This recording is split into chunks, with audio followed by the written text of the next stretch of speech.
I want to talk to you today about something I feel very, very important. Over my 65 years and all the years in ministry, I find that a lot of people I know, they're hiding from what they're hunting for. So they end up hiding from the very thing they're hunting for. The very thing they really want, the very thing they really desire.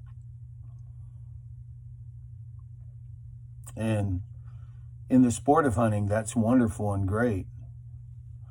But in Genesis chapter 3, it talks about the first man and the first woman on the earth, and it says they hid themselves from the presence of God. They hid themselves from the presence of God.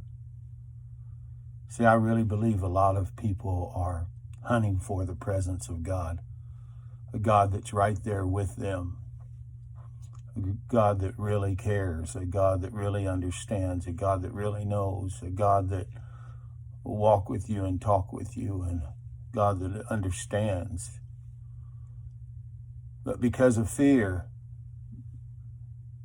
the first man and woman hid themselves. See, we identify with the way we think and the way we feel. And so God's question to man and woman was this. He says, where did all that come from? Why? Why? Who told you? What's going on? Not because he didn't know, but because he wanted them just to own up. Well, we have our reasons, one is fear. We were afraid. And we today have our reasons. We have fear and doubt and unbelief, and we listen to them, their voices, and those voices in our life end up having a greater voice than God's love. Fear has a greater voice than God's voice. Unbelief has a greater voice than God's voice. Doubt has a greater voice than God's voice. God, we have our reasons. And God says, it's your disobedience. No, it's not my disobedience. No, he told me to take of it. He lied to me. It's not my disobedience. He showed me, that this was, I don't know how to explain it. She, no, it's not my disobedience. I have my reasons. And so God simply tells us, come to me and walk with me and talk with me and sit with me. See, in the natural, hiding is okay when you're hunting for something as a sport. But hiding isn't the way you go after God. See, many hide in their failure. They hide in their fear.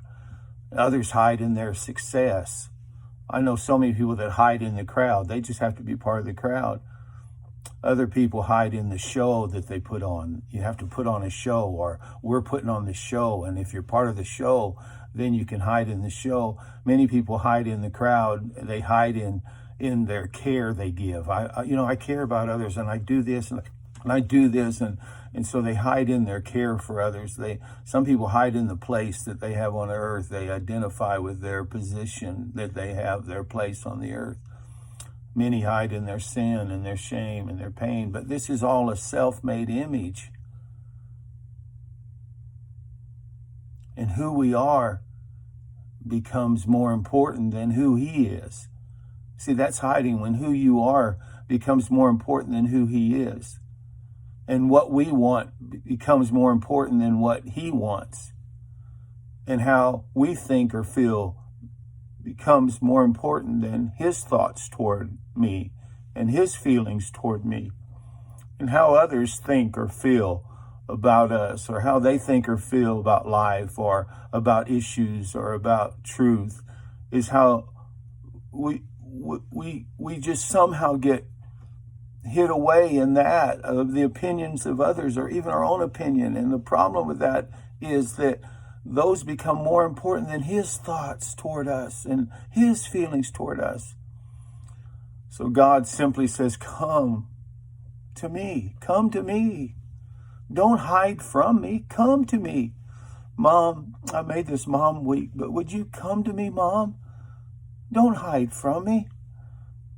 It's an invitation. Dad, would you come to me? Don't hide from me.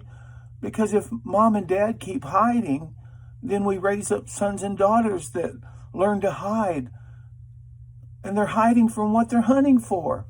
They're actually hiding. They're hid.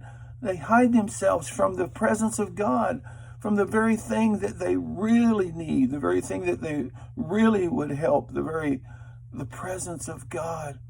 Oh, but keep putting on the show and keep hanging with the crowd and go after it and, get your success, or, oh, I know you failed. And so we become the victim, or we become the advocate. And in both cases, it's wrong. We're hiding from the presence of God. God says, come to me. Don't hide from me. Mom, I don't want you to hide because you'll raise sons and daughters that hide. Come to me. And you know what he says? I'll give you rest. That's what you're really hunting for. Come to me and I'll give you love. That's what you're really hunting for. Come to me and I'll give you peace. That's what you're really hunting for. Come to me and I'll give you joy. That's what you're really hunting for.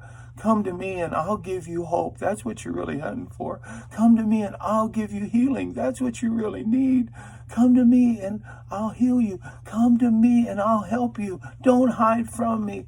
Stop hiding and wishing things were better.